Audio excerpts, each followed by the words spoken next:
여러분 안녕하십니까, 반장입니다.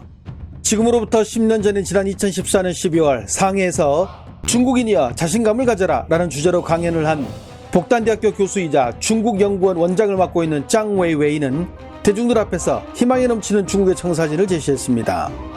我不是说美国什么都不好，美国有很多地方不错的，但是我说我们应该平视美国，平视西方，既不要仰视，也不要俯视，这样可以防止被西方、被美国忽悠。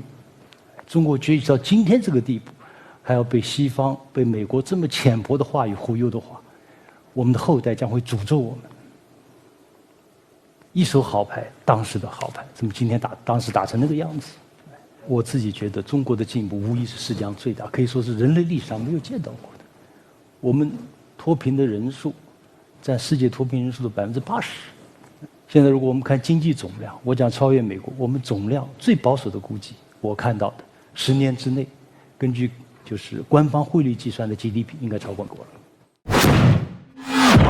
시진핑 집권 11년 차인 2024년 오늘 10년 후 중국 경제는 미국을 넘어설 것이라고 호언장담한 장 교수의 발언은 거짓임이 드러나고 말았습니다. 저울은커녕 전국에서 돈에 쪼들리는 곡소리만 들리기 때문입니다. 중국 정부의 재정난이 심각해 중국 전역에서 수년째 공무원 임금 체불을 하고 있는 도시들이 속출하고 있으며 최근에는 주요 대도시들도 임금이 20% 이상 삭감됐고 수도인 북경시마저 공무원들의 임금이 대폭 삭감되고 있습니다. 또한 중국 공기업들 중에서 전체 근로자가 일괄 해고되는 사례도 속출하고 있으며 내수경제가 침체로 빠져들면서 직원들에게 줄 임금마저 체불 현상이 심각해지면서 중국에서는 좀처럼 보기 드문 각종 파업하는 모습들이 점점 늘어나고 있는데요. 중국 산둥에서 가장 큰 규모를 자랑하는 대형 종합병원 600명이 넘는 직원들에게 8개월째 임금을 주지 못해 직원들이 시위를 벌이자 원장이 그들 앞에서 사과하는 모습입니다. 체불임금만 약 87억 원, 하지만 임금도 임금이지만 병원을 계속 유지할 자금이 부족해 폐업을 고려하고 있는 상태라고 합니다. 올해 7월 중국 경제도시 1위인 광동성의 동관시, 이곳 환경미화원들은 한 달에 약 20만원 정도 월급을 받고 있는데 시에서 이 급여마저 낮춘다고 통보하자 환경미화원들의 단체로 파업을 실시해 도시에 쓰레기들이 넘쳐나고 있는 모습입니다. 한여름에 쓰레기들이 쌓이면서 주민들은 악취로 인하는 고통을 호소하고 있습니다. 또한 중국 4대 도시 가운데 하나인 충칭의 환경미화원들 역시 2달째 임금이 체불되자 8월부터 파업에 들어가는 모습이 지역 주민들이 찍은 영상을 통해 공개되기도 했습니다. 한편 지난 9월 절강성의 한 의류공장에서도 사장이 밀린 임금을 떼먹고 야반 도주하자 이를 알게 된 노동자들이 단체로 항의를 하는 모습이 나타나기도 했으며 중국의 수도인 북경의 한 건설 현장에서도 임금 체불로 인해 공사가 중단되고 마찰이 생기는 모습을 쉽게 목격할 수 있었습니다.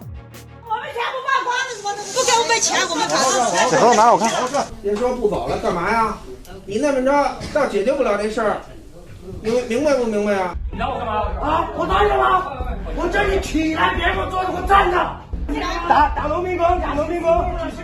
중국의 대표적인 경제통이라는 복단대학교 전핑 교수, 그는 지난 2019년 복단대 학생들을 대상으로 귀를 의심할 만한 발언을 하는데요.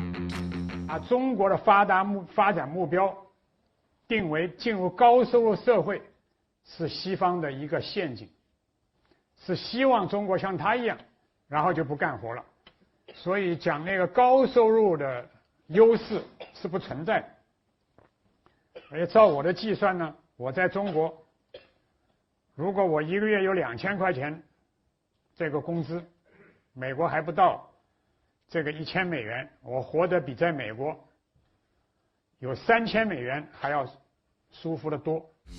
잘못된 정보로 사람들을 속이고 중국이 미국보다 낫다는 것을 늘 강조하며 반미의 최전선에 섰던 어용지식인 전핑. 400만 원을 버는 미국에서 사는 것보다 38만 원을 벌어도 중국에서 사는 것이 행복하다고 말했지만 지난 9월 28일 왕이뉴스는 반미의 최선봉에서 큰 돈을 번 전핑이 미국의 별장을 구매했으며 딸은 미국인에게 시집갔다는 내용의 뉴스를 보도했습니다. 앞에서 언급한 짱 웨이웨이 역시 전핑보다 더하면 더했지 덜하진 않는데요. 그는 지난 2022년 도시락을 먹는 중국의 노동자들이 미국의 중산층보다 더 잘 먹고 살고 있다는 희대의 망언을 내뱉어 대중들의 분노를 사기도 했습니다. 跟我们中国人比起来，我们吃的比美国人吃的好吗？一切都是比较而已。一个我比较相信这个，就是一定要接地气，要实地去考察，要实地去看。他说这个盒饭确实比美国中产阶级吃的。 과거에는 이런 어용 지식인들의 중뽕 발언이나 논리가 대중들에게 먹혀들었지만 갈수록 경기가 악화되고 삶이 피폐해지자 이제 중국 내부에서도 이들에 대한 서민들의 불만의 목소리가 높아지고 있습니다. 특히 지난 9월 올라온 이 영상은 중국에서도 속이 시원하다는 댓글들이 줄을 잇고 있는데요. 一直以来，外国的许多专家在研究怎么针对我们，这毋庸置疑。然而，可笑的是，我们的专家也在研究怎么针对自己人，研究怎么让我们老百姓借钱贷款去买房，研究怎么压榨你，让你多干几年，研究怎么惩罚那些不生孩子的年轻人，研究怎么取消传承了几千年的中国传统文化。这哪里是专家，分明是赤裸裸的汉奸。 지난 7월 24일 중국의 저명한 법률학자이자 작가인 쪼우 다웨이는 공개적으로 짱 웨이웨이 교수를 비판했는데요.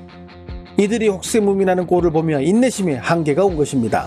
规劝一下复旦教授张维为，切忌误国误民。张教授有一次在电视上说呢，美国有超过4000万人生活在贫困线以下，还有1850万人生活在极度贫困的状态。复旦大学的张教授的身份啊，几乎成了一个公共代言人。遗憾的是呢，他的不少的说法和做法，表面上看他好像是在帮宣传部门的忙，但实际上他帮的是个倒忙，因为他不符合实际和不负责任的一些谎言啊。 뿐만 아닙니다. 언론과 어용지식인들이 대중들의 눈을 가리고 믿게 만든 중화의 위대함을 지적하며 진짜 중국의 모습을 적나라하게 묘사한 일들도 끊임없이 등장하고 있는데요. 在很多情形下，我的国没有那么厉害，甚至受制于人。说中国科学技术啊，与美国和西方其他发达国家相比，具有很大的差距。这本来是常识，不是问题。可是我们国内啊，偏偏有一些人啊，一会儿说什么新四大发明啊，一会儿又说什么全面赶超、主体超越，说中国现在的经济实力、科技实力、综合国力啊，都分别的超越了美国，成为世界第一。算的还是有零有整啊，有鼻子有眼。如果只是为了鼓舞士气也就罢了啊，麻烦在于啊，发出这些论调的这些人呢啊，往往能忽悠了领导。 忽悠了公众，甚至忽悠了自己，这就成了问题。只有认识到差距，才有可能弥补差距，否则我们的中国梦可能永远是中国梦。 얼마 전 강의실에서 학생들에게 일침을 놓은 청와대학교 류관중 교수. 이런 말을 과감하게 하기에 중국 네티즌들에게 우리 마음속에 진정한 전문가로 인정받는 것이 아닐까요? 中国的实验室里边，开发实验室里边，所有的仪器不是日本就是德国，要不瑞士，要不美国。中国医院里用的 CT 机，没有一个是中国的，全部是外国的。仪器仪表95%以上是引进的。我们说高科技，你说你高科技，仪器仪表如果美国的限制进口，你怎么衡量你的高科技？我们不得不警惕啊！你们现在的制图软件、你们的办公软件、你们的所有的东西，全是 引进的，有朝一日这给你堵住了，你怎么办公？你怎么科研？我们必须清醒了。 그저 정권의 눈치라 보며 할 말 못하고 조용히 숨지기며 권력자의 입맛에 맞는 말만 한다면 그게 과연 진짜 전문가이고 언론일까요? 우리나라 역시 예외는 아닐 겁니다. 좋아요와 알림 설정은 제가 영상을 만드는데 큰 힘이 됩니다. 시청해주셔서 감사합니다. 행복한 하루 보내시길 바랍니다.